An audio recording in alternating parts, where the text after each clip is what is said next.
అంతర్జాతీయ మహిళా దినోత్సవాన్ని చాలా అంగరంగ వైభవంగా జరుపుకున్నారు. చాలా అన్ని రాష్ట్రాల్లో, అన్ని దేశాల్లో చాలా అద్భుతంగా జరిగింది. చాలా అద్భుతంగా అందరూ స్పీచ్‌లు ఇచ్చిర్రు. మహిళల గొప్పతనం గురించి అట్లా, ఇట్లా, ఓ అది, ఇది అని చెప్పి చాలా పొగిడిర్రు, అన్నీ చేసిర్రు. కాకపోతే ఇక్కడ ఒక 2 కీలకమైన సంఘటనలు జరిగినాయి.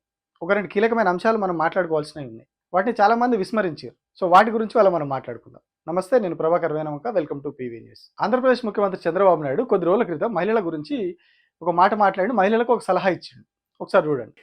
ఒక బిడ్డ వద్దు, ఇద్దరు ఓకే, ముగ్గురు ముద్దు. ఒక కపుల్, ప్రతి ఒక్క ఆడబిడ్డ ఇద్దరి కంటే ఎక్కువ పిల్లల్ని ఉత్పత్తి చేయాలి అంటే కనాలి. ఉత్పత్తి చేయాలి అంటే కనాలి. మహిళలు మూడో పిల్లను కానీ పిల్లాన్ని కానీ మూడో కాన్పు అయితే వాళ్ళకి కొన్ని డబ్బులు ఇస్తాను, 15,000 20,000 ఇంత ఇస్తాను మీకు అని చెప్పేసి ప్రకటించండి ఆయన. అంటే ప్రతి ఒక్కరు కూడా ముగ్గురు పిల్లల్ని కనాలి అనేది కొద్ది రోజులుగా చంద్రబాబు నాయుడు చెప్తా ఉన్నాడు. ఏపీ గవర్నమెంట్ చెప్తున్నది ప్రతి ఒక్కరు లేడీస్ ముగ్గురు పిల్లల్ని కనాలి, జనాభా పెంచాలి అని చెప్పి ఆయన చెప్తున్నాడు. దానికోసం ప్రత్యేకంగా ఇన్సెంటివ్లు ఇస్తాము, పిల్లల్ని మూడో కాన్పై తిని డబ్బులు ఇస్తామని చెప్పి రకరకాల ఆఫర్లు ప్రకటిస్తూ ఉన్నారు. సో మరి ఇదంతా ఎందుకయ్యా అంటే యంగ్స్టర్స్ ఉండాలి అంటే ఆల్రెడీ భారతదేశం యువత ఎక్కువ ఉన్న దేశం భారతదేశం. సో కానీ ఆయన పెరగాలి అని చెప్తా పోతా ఉన్నాడు. సో ఎందుకు చెప్తున్నాడు అంటే ప్రస్తుతం ఆయన ఇండియా కూటమిలో ఉన్నాడు, బీజేపీ తోటి కలిసి జత కలిసి ఉన్నాడు. సో బీజేపీ ఎజెండా ఏంది? బీజేపీ ఏం చెప్తుంది? ముస్లింలు ఎక్కువ మంది పిల్లల్ని కంటారు కాబట్టి మనం కూడా కనాలనే కాన్సెప్ట్ తోటి బీజేపీ పోతున్నది. వాళ్ళు ఎక్కువ మందిని కంటారు కాబట్టి మనం ఎక్కువ మందిని కనాలి, మన జనాభా కూడా పెంచుకోవాలనేది వాళ్ళ కాన్సెప్ట్. సో ఆ కాన్సెప్ట్లో ఇప్పుడు ఆయనకు పోయింది కాబట్టి ఆ కాన్సెప్ట్ అడాప్ట్ చేసుకొని అట్లా చెప్తున్నాడేమో అనిపిస్తుంది. దానికి ఈ యువకులు పెరగాలనే ఒక ఆలోచన చెప్పి దానికి ఇంకొక ఈ సాకు చెప్పి ఆ రకంగా అయినా పోతా ఉన్నాడు. అంటే మహిళల గురించి మనం మాట్లాడుకుందాం. రాజకీయాలు ఇవన్నీ ఓకే, రాజకీయాలు కామన్ జరుగుతాయి. వాళ్ళు మతం పేరుతోటి, కులం పేరుతోటి రకరకాల రాజకీయాలు జరుగుతాయి. సో మనం మహిళల గురించి మాట్లాడుకుందాం. మహిళలు ముగ్గురు పిల్లల్ని కనాలని చెప్పి ఆయన చెప్తున్నాడు. అంటే మహిళలు మరి మిషన్లా? మహిళలు మిషన్లా? పిల్లలుగానే మిషన్లా? ఒక్కొక్కరు ముగ్గురేసి పిల్లల్ని కనాలంటే ఇప్పుడు ఉన్నటువంటి వాతావరణ పరిస్థితులు, ఇప్పుడు ఉన్నటువంటి ఆరోగ్య పరిస్థితులు ఇప్పుడు ఎట్లా ఉంటున్నారు అసలు? మహిళల శరీరము ఎట్లా ఉంటుంది? ఇప్పుడు ఒక్క పిల్లాన్ని ఇద్దరు పిల్లల్ని కనడానికే వాళ్ళు నరక యాతన అనుభవించి ఈ పిల్లల్ని కంటున్నారు. సో ప్రాణాలు చివరి కొన ఊపిరి దాకా పోయి వచ్చి పిల్లల్ని కంటా ఉన్నారు ఒకరిద్దరు పిల్లల్ని కనడానికి. కానీ మన ఆంధ్రప్రదేశ్ ముఖ్యమంత్రి ఏం చెప్తాడు? ముగ్గురు పిల్లల్ని కనండి మీరు అని చెప్తున్నాడు. సో కన్నడ ముకెత్తు వాళ్ళని 9 నెలలు మోసేది వాళ్ళు, కనేది వాళ్ళు, వాళ్ళ భారం అంతా వాళ్ళది. సో కన్న తర్వాత పెంచేది ఎవరు? వాళ్ళని. పెరిగిన ధరలు, ఈ వ్యవస్థ, ఈ పొల్యూషన్ ప్రపంచంలో, ఈ ధరలు పెరిగిన ప్రపంచంలో వాళ్ళని పెంచేది ఎవరు? రాజకీయ పార్టీ ఎలక్షన్లు వచ్చినప్పుడు 1000 రూపాయలు ఇస్తుంది, 2000 ఇస్తుంది, ఓటేయించుకుంటుంది, అవతల పడుతుంది. ఇట్లాంటి పనికి మాలిన హామీలన్నీ ఇస్తుంది. మేము 15,000 ఇస్తాం, 20,000 ఇస్తాం అంటుంది. కానీ వాడిని ఓ 100 ఏళ్ళు పెంచాల్సింది ఎవరు? వాడు 100 ఏళ్ళు వాని జీవితం వాడు బతకాలి. ఎట్లా బతకాలి మరి? ఎవడు వానికి పెంచి పోషించాలి? సో ఎట్లా మరి? ఆ పిల్లల భారం ఎట్లా? తల్లి శరీరం ఎట్లా? ఆ మహిళ ఎట్లా భరిస్తుందా?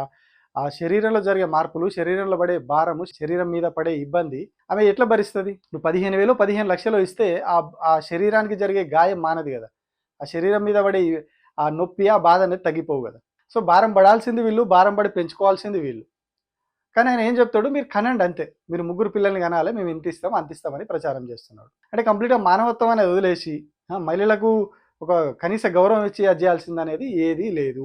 ఆయన విజనరీ. ఆయన రేపు ఎల్లుండే ప్రధానమంత్రి కూడా అవుతారట. పాపం ఆ ఏపీకి సంబంధించిన కొన్ని ఛానళ్ళు మోత మోగిస్తా ఉన్నాయి ఆయన ప్రధానమంత్రి అవుతారు అని. ఇటువంటి గొప్ప మనిషి మనకు ప్రధానమంత్రి అవుతారట. మహిళా దినోత్సవం రోజు కూడా ఏ ఒక్కరు దీన్ని ప్రస్తావించలేదు, దినేష్ పెద్ద ఎక్కడ మాట్లాడినట్టు అనిపించలేదు. అంతకుముందే వైఎస్ షర్మిల అన్నది, నువ్వు ఇచ్చే 15,000 20,000 మేము ఇంకో మూడో పిల్లల్ని కనాలా, మరి వీళ్ళ సంగతి ఏందని షర్మిల కౌంటర్ ఇచ్చింది. చంద్రబాబు గారు అంటారు ఇప్పుడు ఇద్దరు బిడ్డలు సరిపోరట, ముగ్గురిని నలుగురిని 5గురిని కనాలట.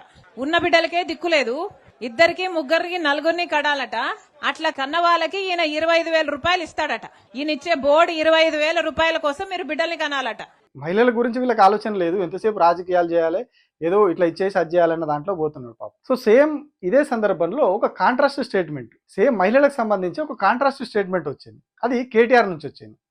సేమ్ ఇదే మహిళా దినోత్సవ వేడుకల్లో పాల్గొన్న ఆయన ఒక కాంట్రాస్ట్ స్టేట్మెంట్ ఇచ్చిండు. ఏదైతే చంద్రబాబు నాయుడు మీరు పిల్లల్ని కానండి, ఇంతమందిని కానండి, అంతమందిని కానండి అని చెప్పి ఏదైతే వాళ్ళ మీద భారం పెట్టిండో, కానీ ఇక్కడ కంప్లీట్ కాంట్రాస్ట్ స్టేట్మెంట్ వచ్చింది. పెళ్లి చేసుకోబోయే అమ్మాయిలకి, పెళ్లి కావాల్సిన అమ్మాయిలకి, యువతకి, యువతులకి ముఖ్యంగా నేను చెప్పేది ఒకటే, మీ కాళ్ళ మీద మీరు నిలదొక్కుకోండి.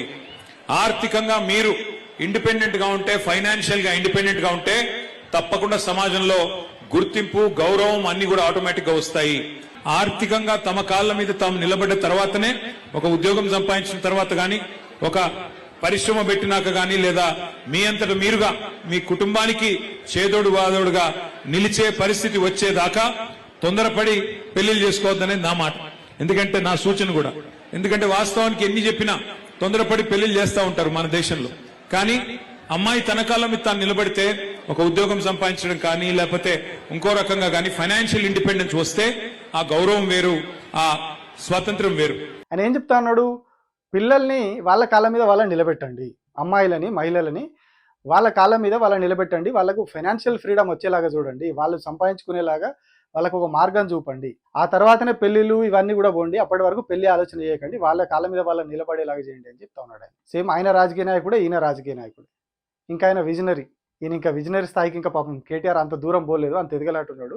కానీ ఆయన విజనరీ, చంద్రబాబు నాయుడు విజనరీ, ప్రపంచానికే దారి చూపెట్టిండు, దేశంలో ప్రపంచంలో కనిపెట్టిందని ఆయనే. అంత పెద్ద విజనరీ చెప్తున్నాడు, ముగ్గురు పిల్లల్ని కనండి అని చెప్పి మహిళల్ని మిషన్లుగా మార్చేస్తున్నాడు. కానీ ఇక్కడ కేటీఆర్ ఏమో మరి పాపం ఆయన అంత విజనరీ కాలేదు కాబట్టి చెప్తున్నాడు, వాళ్ళకు ఫైనాన్షియల్ ఫ్రీడమ్ ఇవ్వండి, అమ్మాయిలకి వాళ్ళ కాళ్ళ మీద వాళ్ళు నిలబడేలాగా, ఏమైనా ఫ్యూచర్లో ఇబ్బందులు వచ్చినా కూడా వాళ్ళు ధైర్యంగా నిలబడేలాగా, ఎదురు నిలిచి కొట్లాడేలాగా వాళ్ళకు ఒక ధైర్యాన్ని నింపండి అని చెప్పి నేను చెప్తా ఉన్నాడు. అంటే ఇప్పుడు మహిళలకు కావాల్సింది ఏంటిది, చంద్రబాబు నాయుడు చెప్తున్నది ఏంటి, ఇప్పుడున్న సమాజంలో ఇప్పుడున్న పరిస్థితుల్లో మహిళలు మెంటల్గా ఫిజికల్గా వాళ్ళు బాగా బలోపేతం కావాలి, వాళ్ళు ఫైనాన్షియల్గా స్టేబిలిటీ తెచ్చుకోవాలి, ఫైనాన్షియల్ ఫ్రీడమ్ రావాలి, వాళ్ళకి ఒకరి మీద డిపెండెంట్గా ఉండకుండా వాళ్ళకి వాళ్ళు స్వతంత్రంగా బతకాలి, స్వతంత్రంగా ఆలోచన చేయాలి, వాళ్ళకు నచ్చింది తినేలాగా, వాళ్ళు నచ్చినట్టు ఉండేలాగా వాళ్ళకు శక్తులుగా తయారు చేయాలి. మనం వాళ్ళని ఒక శక్తిగా, లక్ష్మీదేవిగా, మహాశక్తిగా మనం వాళ్ళను చేస్తాం, పిలుస్తాం. కానీ వాస్తవంగా వచ్చేసరికి అట్లా ఉండదు. సో ఇప్పుడు వాళ్ళకి కావాల్సింది అది అని కేటీఆర్ చెప్తున్నాడు. వాళ్ళని మనం బలవంతులుగా తయారు చేయాలి, వాళ్ళు బలహీనమైన జెండర్ కాదు, బలమైన జెండర్ వాళ్ళు. సో వాళ్ళకి ఇంకా కొంచెం ఆత్మస్థైర్యం నింపి వాళ్ళని ఇంకా బలవంతులుగా తయారు చేయాలని చెప్పేసి ఆయన చెప్తా ఉన్నాడు. మరి చంద్రబాబు నాయుడు అట్లా మాట్లాడుతూ ఉన్నాడు. సో ఇక మన ముఖ్యమంత్రి మాట్లాడుతూ ఏకంగా మహిళలకు వాళ్ళు ఆర్థికంగా ఎదగడానికి వాళ్ళకి అన్ని విధాలుగా వాళ్ళ సాధికారత కోసం పురుషులు బ్రాండ్ అంబాసిడర్లుగా ఉండాలని చెప్తున్నాడు ఆయన. వాళ్ళ మహిళల సాధికారతకు పురుషులు బ్రాండ్ అంబాసిడర్లుగా ఉన్నాడు అంటే అక్కడ కూడా మళ్ళీ పురుష ఆధిక్యతనే, అక్కడ కూడా వీళ్ళే బ్రాండ్ అంబాసిడర్లు అయి వీళ్ళే తీసుకపోయి మహిళలను ప్రపంచానికి పరిచయం చేయాలన్నాడు. అంటే ఎవరి పర్స్పెక్టివ్ ఎట్లున్నదో ఆలోచించాడు. చంద్రబాబు నాయుడు అట్లా మాట్లాడతాడు, రేవంత్ రెడ్డి ఇట్లా మాట్లాడతాడు, దానికి కాంట్రాస్ట్గా కేటీఆర్ చెప్పాడు. ఇప్పుడు కావాల్సింది ఏంటి, ఇప్పుడున్న సమాజంలో కావాల్సింది ఏంటిది, ఇప్పుడున్న సమాజంలో మహిళలకు కావాల్సింది ఏంటో కేటీఆర్ చెప్పాడు. కానీ ఇక్కడ వీళ్ళిద్దరేమో ఒకవేళ పిల్లలుగానే మిషన్ అంటాడు, ఇంకొక ఆయన మళ్ళీ మీరు పురుషుల కిందనే బతకండి అని చెప్తారు. సో మరి మనం మహిళా దినోత్సవం చాలా గొప్పగా చేసుకుని గొప్పగా స్పీచ్లు ఇచ్చి ఇంకా తెలంగాణ గవర్నమెంట్ మహిళా జర్నలిస్టులకు అని అవార్డులు ఇచ్చి రకరకాలు ఏదో చేసి ఏదో సినిమా నడిపించారు అంత. కానీ ఎక్కడ మరి నిజమైన సాధికారత కోసం మాట్లాడే వాళ్ళు ఎవరు మాట్లాడుతున్నారు? మహిళలకు కావాల్సిన సాధికారత ఏంటి, అసలు సాధికారత అంటే ఏంది ఇప్పుడున్న పరిస్థితుల్లో? ముగ్గురు పిల్లలను కనడమా, లేకపోతే పురుషులను బ్రాండ్ అంబాసిడర్లో పెట్టుకొని మహిళలు ఎదగడమా? ఇదా సాధికారత అంటే? లేదంటే మహిళలు వాళ్ళ కాళ్ళ మీద వాళ్ళు నిలబడి వాళ్ళంతటా వాళ్ళు ఎదిగి గొప్ప గొప్ప పదవులను కావచ్చు, గొప్ప గొప్ప ఉద్యోగాలను కావచ్చు సాధించడమా? సో మరి ఇది మనమే తెలుసుకోవాలి. ఎవరెవరు ఏం మాట్లాడుతున్నారు, ఎవరి మాట మహిళలకు సపోర్టివ్గా ఉంది, ఎవరు మహిళలను ఇంకా వంటింటి కుందేళ్ళుగా ఇంకా పిల్లలుగానే మిషన్గా చూస్తున్నారో అర్థం చేసుకోండి. Thank you.